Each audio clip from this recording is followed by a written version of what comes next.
할렐루야. 우리 예수 그리스도께서 부활하셨습니다. 우리들의 구세주가 되셨고 그 부활의 영광을 우리에게 나타내 주셨습니다. 이 믿음과 은혜 가운데 오늘 하루 온종일 우리 안에 새로운 소망과 생명이 일어날 수 있는 이 하루가 되시기를 예수 그리스도의 이름으로 축원합니다. 약 20년 전에 제 선배 목사님께서 가정에서부터 이제 개척교회를 처음으로 이제 시작을 하시게 되었습니다. 그래서 개척을 하신다고 해서 제가 그 집을 찾아간 적이 있는데요. 방 3개짜리 다세대 주택의 2층 집을 얻으셔서 그곳을 렌트하셔서 그곳에서 사시면서 자기 방 중에 가장 큰 방을 예배실로 쓰시고 거기서부터 사모님이랑 목사님 그리고 딸 하나, 3살짜리 딸 하나, 그리고 사모님의 뱃속에는 아기가 있습니다. 그렇게 겉으로 보이기는 3식구, 눈에 보이지 않는 뱃속의 아기까지 하면 4식구 해서 예배를 드렸습니다. 그래서 제가 이제 개척을 하신다고 그래서 찾아갔는데 벌써 이사 때부터 제가 도와드렸거든요. 도와드리는데 뭐 개척교회 목사님 무슨 돈이 있으시겠습니까? 이사하는데 우리가 좀 도와드리겠다 해서 벽지도 제가 이제 목회자님 몇 분이랑 함께 가서 악교랑 풀 이렇게 섞어가지고 밀가루 풀 죽을 써서 이렇게 바른 다음에 붙이고 다 하고 왔어요. 그런데 제가 다시 한번 목사님 이제 곧 예배 드리신다고 그래서 한 번 더 갔더니만 제가 붙여놓은 벽지가 다 해벨레 해가지고 다 떨어져 있는 거예요. 혀를 낼름 내리고 있어요. 아이고 죄송해요, 죄송해요. 이게 처음 해보는 거라 이거 죄송해요, 죄송해요. 그 사모님도 얼마나 속이 좀 힘들었겠어요. 예배를 처음 드리려고 하는데 벽지 새로 다 붙였는데 다 떨어져 있으니까요. 그래서 다시 애프터 서비스도 해드리고 그러면서 이제 그 안방에서 기도를 하는데 잠시 기도를 하고 눈을 떴어요.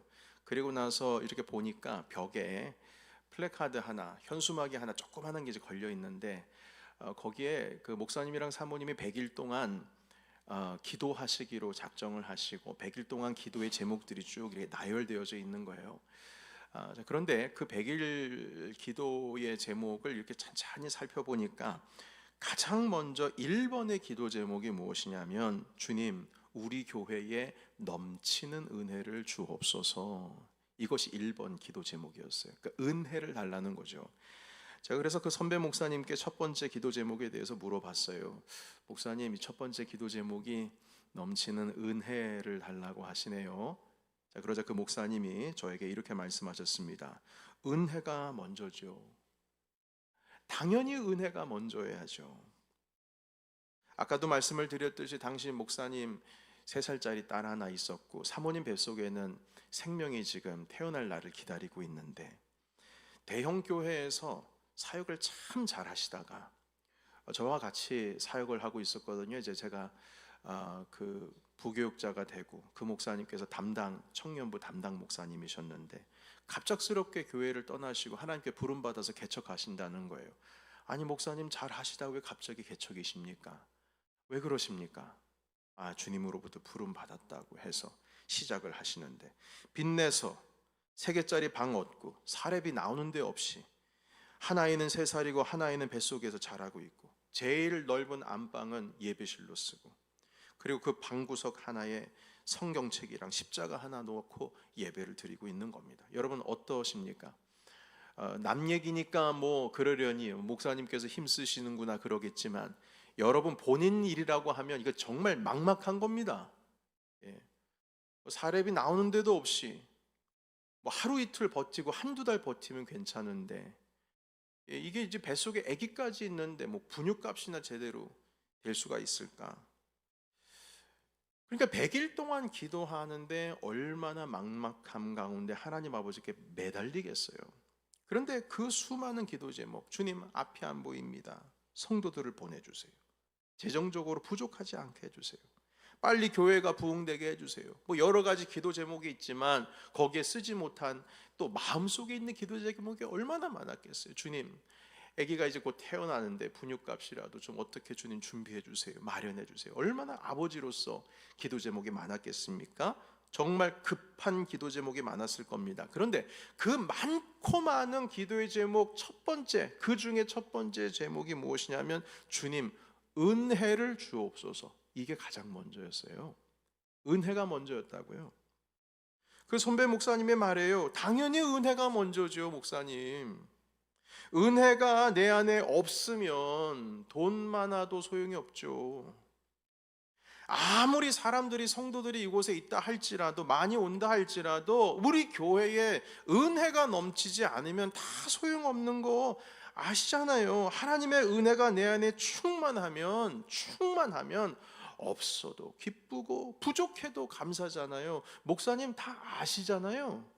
안 그래요, 목사님? 그 목사님은 오히려 저한테 물어보시더라고요. 안 그러냐고.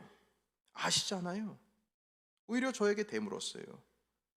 예, 맞는 말씀이에요. 맞는 말씀이에요. 그런데 우리의 현실의 문제 앞에서는 내 안에 하나님의 은혜가 가득 차 넘치기를 간절히 원하는 것보다는 내 앞에 있는 현실의 문제가 더 커 보이고 그것이 더 먼저인 것처럼 보이고 그렇게 우리의 삶을 그렇게 다가온다는 것이죠.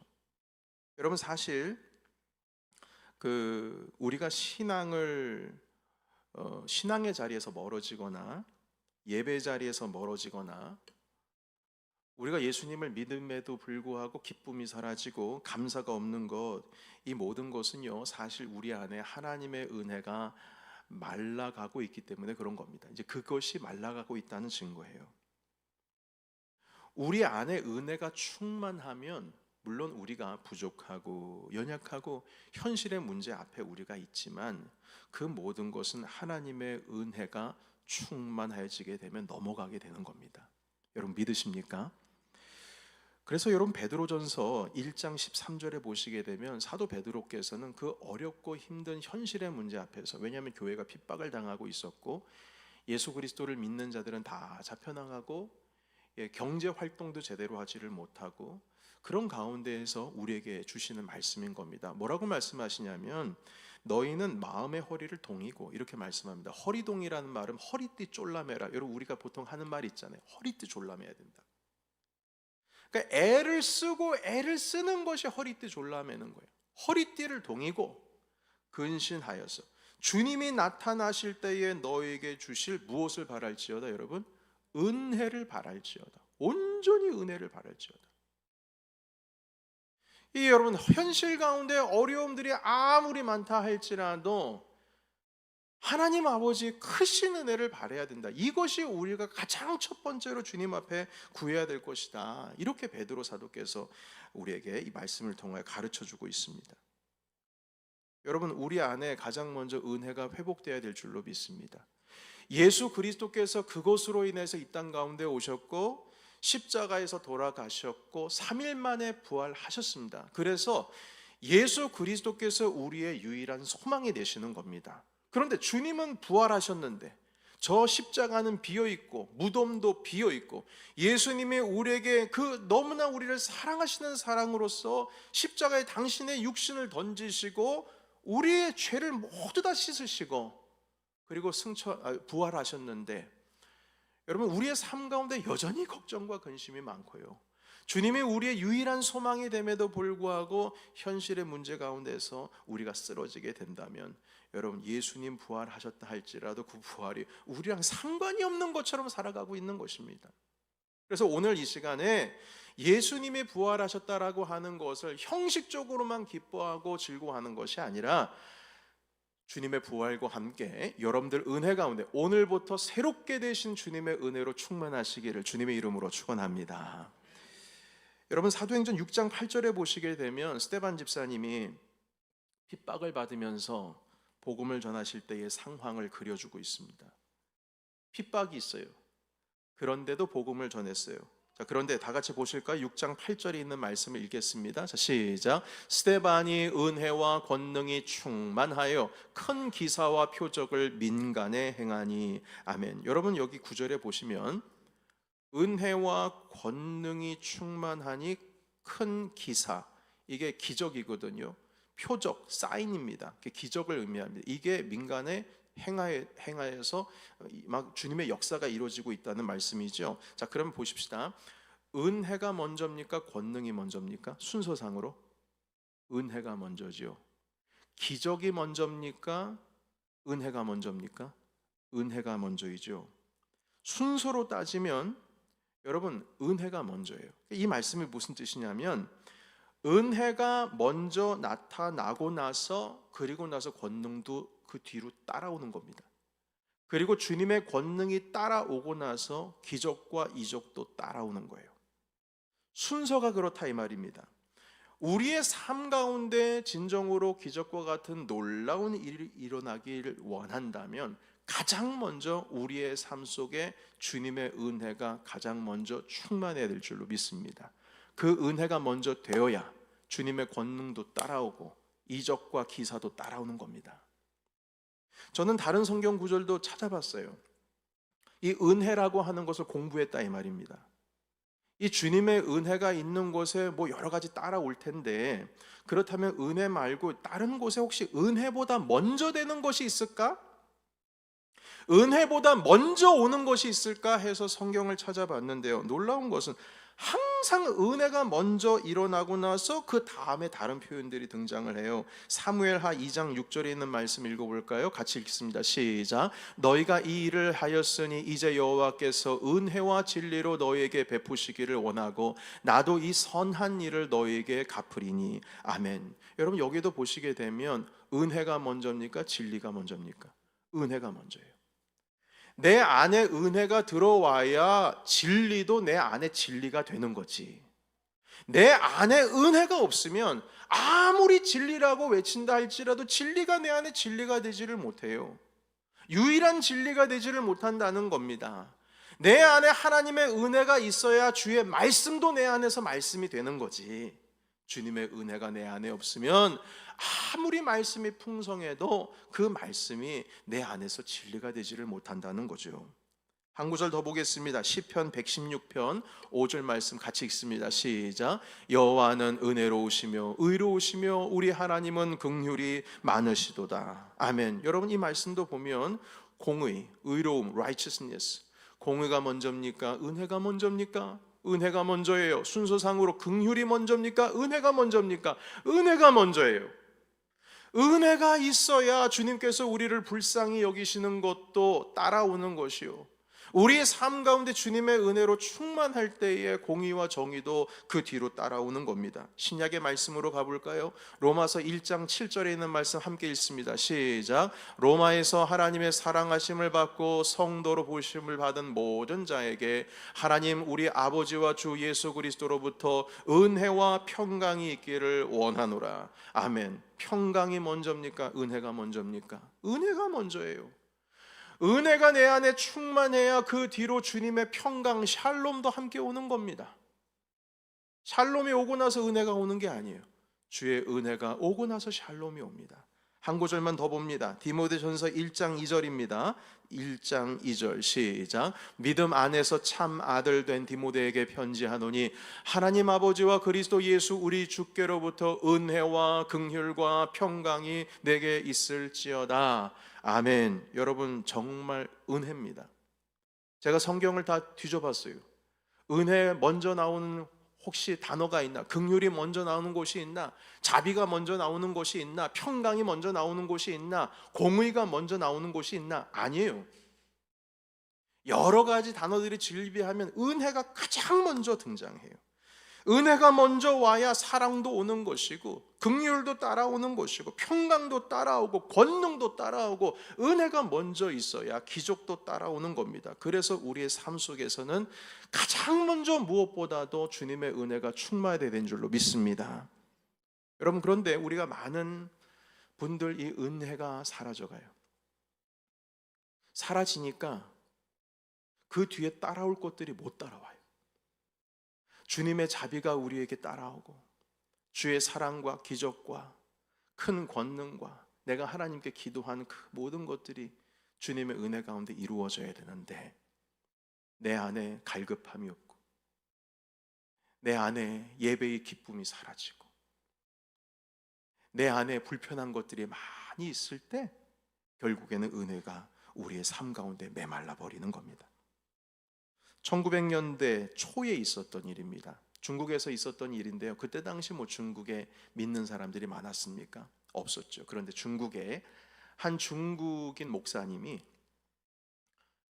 순회하면서 복음을 전하고 있었어요. 그러니까 복음 전도자인 거죠. 사도 바울처럼 그렇게 수많은 곳을 돌아다니시면서 복음을 전하시는데, 이분이 한 번은 복음을 전하러 다음 마을로 가려다가 이제 배를 타고 이제 건너가야 되는 거예요. 그런데 그 배를 타고 건너가기 전에 꿈을 꿨어요. 꿈을 꿨는데 복음을 전하기 위해서 이제 강 건너 마을로 가서 복음을 전하는 그 꿈을 꾼 거예요. 그런데 이 강을 건너기 위해서 배를 탔어요. 배를 탔는데 그 배에는 자기 말고도 많은 사람들이 같이 타고 있는 겁니다. 그런데 사람들이 갑자기 여기저기서 웅성거리는 거예요. 알고 보니까 이 강 물줄기를 따라 가지고 이제 그 천천히 그 강 건너 마을로 넘어가려고 하는데 갑자기 물살이 세지면서 이 물줄기 저기 끝에 보니까 이 암초가 커다란 암초 이 군이 형성이 돼 있는 거예요. 그러니까 이대로 가다가는 저 암초에 걸려가지고 배가 이 부서지게 생겼어요. 물론 꿈속에서 일어난 일입니다. 그러니까 사람들이 막 웅성웅성거리면서 어떻게 하냐고 하면서 노를 막 빨리 지으려고 아무리 노력을 해도 그게 안 되는 거예요. 이대로 갔다가는 배에 부딪히게 생겼어요. 그래서 이 선교사님이, 그러니까 이 중국인 복음 전도자가 그 자리에서 무릎 꿇고 꿈속에서 기도했습니다. 하나님, 이 암초에서 빨리 비껴나가게 해주세요. 빨리 비껴나가게 해주세요. 빨리 피하게 해주세요, 주님. 이러다가 마을에 복음도 전하지 못하게 하고 큰일 나게 생겼습니다.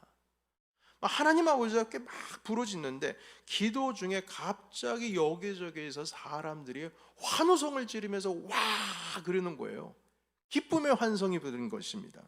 도대체 어떤 영문인지 모르는 복음 전도자가 눈을 떴어요. 도대체 무슨 일인데 갑자기 왜 그러십니까? 갑자기 무슨 일이 일어났습니까? 그러니까 사람들이 말하는 거죠. 아유, 놀라운 일이 일어났어요. 아니, 암초에 우리가 다 부딪혀가지고 죽게 생겼는데 갑자기 어디서부턴가 강물이 불어나기 시작하더니 그 암초를 강물이 덮었다는 거예요. 그러니까 배가 그 암초를 비껴간 것이 아니고 암초를 어떻게 넘어가요? 그 위로 강물이 불어나서 그 암초 위로 넘어가 버렸다. 그래서 안전하게 됐다. 그래서 복음 전도자가 꿈속에서 뒤를 보니까 정말 저쪽에 암초가 여전히 있는 것을 보게 된 것이죠. 그리고 나서 꿈에서 깨어났어요. 복음 전도자가 복음을 전하러 갈 때마다 핍박을 당할 수밖에 없죠. 저쪽 마을에 가서 또 예수를 전하는데 받아들이지 못하면 어떻게 하나. 배는 고프고 순회 선교사가 무슨 넉넉하겠습니까? 정말 어려운 일들이 많이 있었거든요. 근데 그 잠에서 깨어나서 그 꿈을 꾸고 나서 깨달은 바가 있어요. 그것은 무엇이냐면 하나님께서 어려움과 모든 힘든 것을 이길 수 있는 힘을 내게 주셨구나. 어려운 고비를 우리가 비껴가거나 피해가는 것을 주님께서 원하시는 것이 아니라 하나님의 은혜가 내 안에 충만하다면 그것은 비껴나가거나 피해가는 것이 아니라 주님의 은혜로 넘어가는 것이는구나. 이걸 깨달았어요. 그 다음부터 이 선교사님의 입에서 기도가 바뀌었어요. 주님, 비껴나가게 해주세요. 주님, 지나가게 해주세요. 이게 아니고요, 주님의 은혜로 충만케 해주세요. 그래서 넘어가게 해주세요. 이렇게 바뀌었다는 것입니다. 여러분, 많은 사람들은 어려운 현실을 부딪힐 때에 그것을 피해가기를 원해요. 그게 답인 줄 압니다. 그러나 그리스도인에게는 문제는 피해가는 것이 아니라 하나님의 은혜로 넘어가는 것인 줄로 믿습니다. 그래서 부활의 주님께서 우리 가운데 오신 거예요. 우리의 죄를 위해서 십자가에 달려 돌아가시고 부활의 주님으로서 이 땅 가운데 우리 가운데 함께하고 계시는 것입니다. 사랑하는 성도 여러분, 예수님께서 당신의 육신을 우리를 너무나 사랑하셔서 내어주셨습니다. 그것 하나만으로도, 십자가 위에서 그 당신의 사랑을 확증하신 것 하나만으로도 우리는 세상의 유일한 소망을 붙듦으로 말미암아 어떤 상황 속에서도 주님께서 넘어가게 해주신 주님의 은혜가 우리 안에 충만한 줄로 믿습니다. 그래서 오늘 이 아침에 우리 많은 성도님들 모이셨는데 예수님의 부활은 주님의 부활이고 나는 내 삶이고 이게 떨어져 있는 것이 아니라 주님이 부활하셨기 때문에 내 안에 소망이 가득하고 주님이 부활하셨기 때문에 내 안에 은혜가 충만하다, 이렇게 고백하시는 저와 여러분이 되시길 주의 이름으로 축복합니다. 요한복음 1장 14절에 보시게 되면 이렇게 말씀하고 있습니다. 같이 읽어볼까요? 자, 시작. 말씀이 육신이 되어 우리 가운데 거하심에 우리가 그 영광을 보니 아버지의 독생자의 영광이요 은혜와 진리가 충만하더라. 아멘. 여러분, 많은 사람들이 은혜라는 단어를 특히 한국 사람들은 정말 많이 써요. 이러다 보니까 이게 추상적인 단어이기도 하고, 그래서 나에게 좀 크게 막 다가오는 감동이 없는 그런 어떤 종교적인 단어로 이게 좀 낮아진 것 같은 느낌이 들어요. 은혜라고 하면 별로 이렇게 크게 감동이 없어요. 그런데 성경에 보시게 되면 이 은혜라고 하는 단어를 별 가치 없이 막 습관적으로 대충 그런 의미로 쓰고 있지를 않습니다.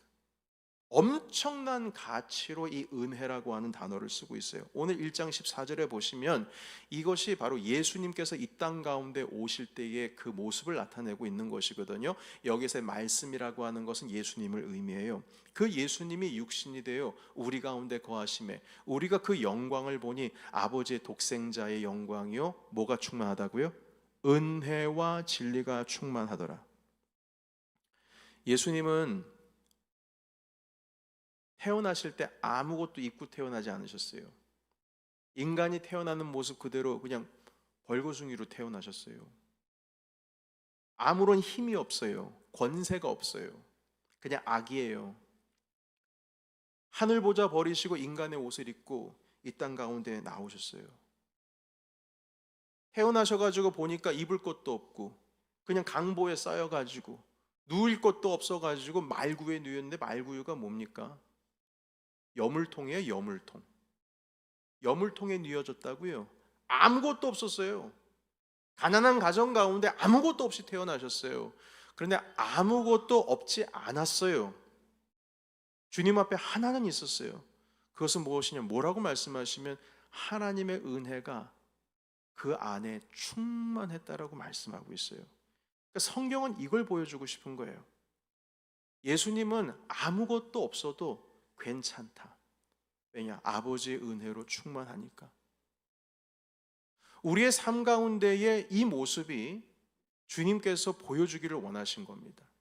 그러니까 하나님의 은혜로 충만하면 그것 하나만으로도 우리의 삶 가운데 인생 가운데 주님께서 이끌어 가신다라고 하는 그 길들을 이 말씀 구절을 통해서 보여주시는 것이죠. 이렇게 은혜의 중요성을 말씀하고 있습니다. 그리고 누가복음 4장 18절에는 이렇게 말씀하고 있어요. 18절과 19절 같이 읽겠습니다. 자, 시작. 주의 성령이 내게 임하셨으니 이는 가난한 자에게 복음을 전하게 하시려고 내게 기름을 부으시고 나를 보내사 포로된 자에게 자유를, 눈먼 자에게 다시 보게 함을 전파하며 눌린 자를 자유롭게 하고 주의 은혜의 해를 전파하게 하려 하심이라 하였더라. 아멘. 여러분, 이 4장 18절에 있는 말씀은 예수님께서 공생애를 처음 시작하시면서 하신 일들에 대해서 말씀하고 있어요. 가난한 자들에게 복음을 전하시고 기름을 부으사 포로된 자에게 자유를, 억눌린 자에게 자유를 보게 하시고 눈먼 자에게 다시 보게 함을 전파하게 하시고 눌린 자들을 다 이렇게 세우시는 겁니다. 그리고 나서 19절에 뭐라고 말씀하시면 함께 읽겠습니다. 시작. 주의 은혜의 해를 전파하게 하려 하심이라 하였더라. 아멘. 여러분, 주님께서는요 결국 우리를 일으키시고 기적을 행하시고 복음을 전파하신 것도 다 무엇을 위한 것이냐면 우리에게 은혜를 베풀고 은혜를 선포하시기 위해서 그 일을 행하셨다, 이렇게 가르쳐주고 있어요. 그러니까 주님께서는 태어나실 때 아무것도 걸치지 않고 태어나셨어도 하나님 아버지의 은혜로 충만했고, 예수님의 공생애를 시작하실 때도 하나님의 은혜를 먼저 선포하고 시작하셨어요.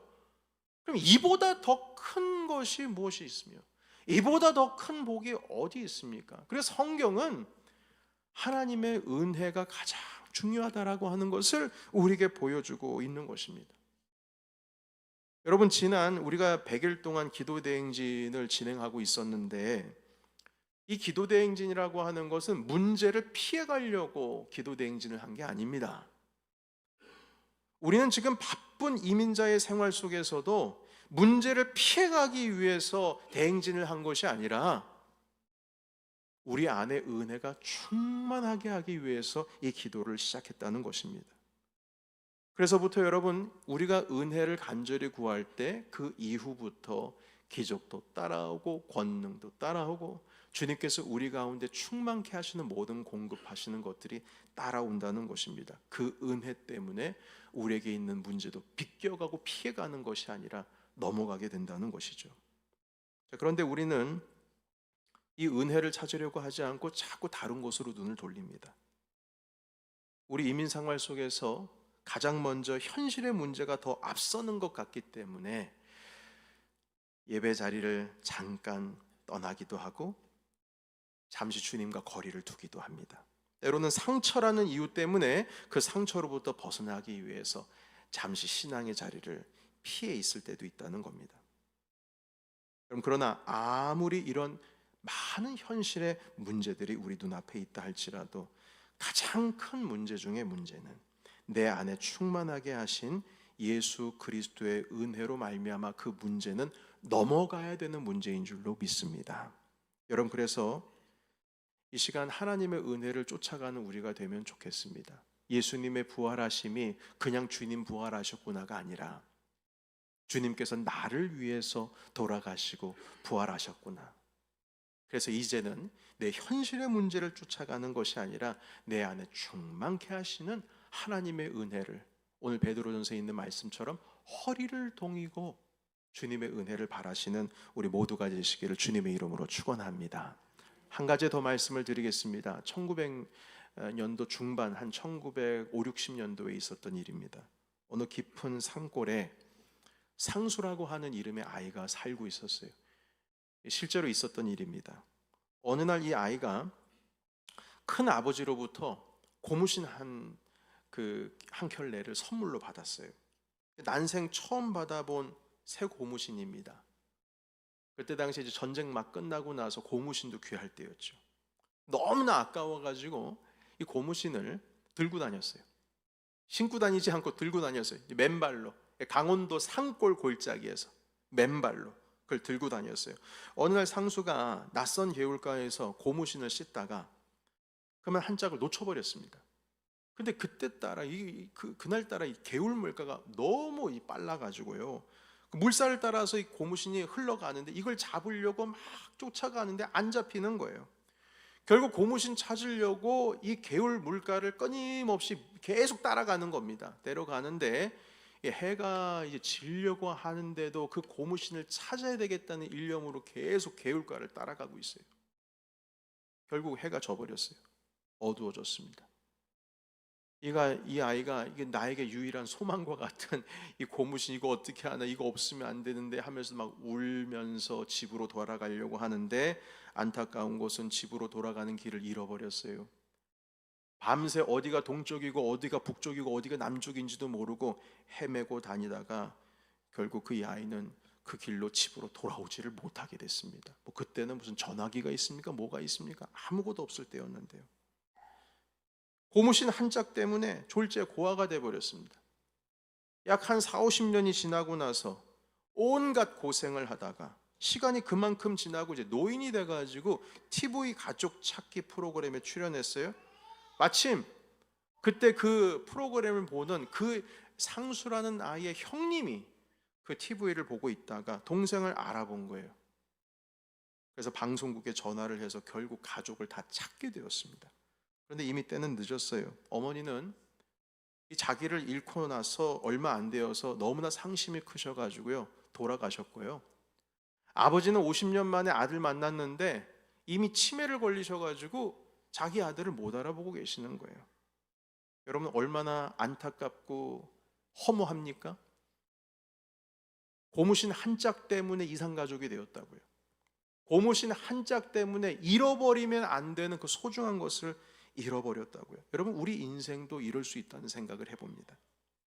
많은 사람들이 그 고무신 같은, 이 지금 생각해보면 별거 정말 아닌데 그때 당시는 정말 최고였죠. 그런데 그거 붙들려고 하다가 정말 잃어버리면 안 되는 것을 잃어버리고 소중한 것을 잃어버리고 살아갈 수 있다는 겁니다. 여러분, 성경은 우리 모든 믿는 자들에게 은혜가 제일 중요하다고 말하고 있는데, 우리는 내 눈앞에 있는 현실 속에서 내가 중요하고 소중하다고 생각하는 그것 쫓아가다가 잃어버리면 안 되는 하나님의 은혜를 내 삶 가운데 놓치고 살아간다는 것입니다.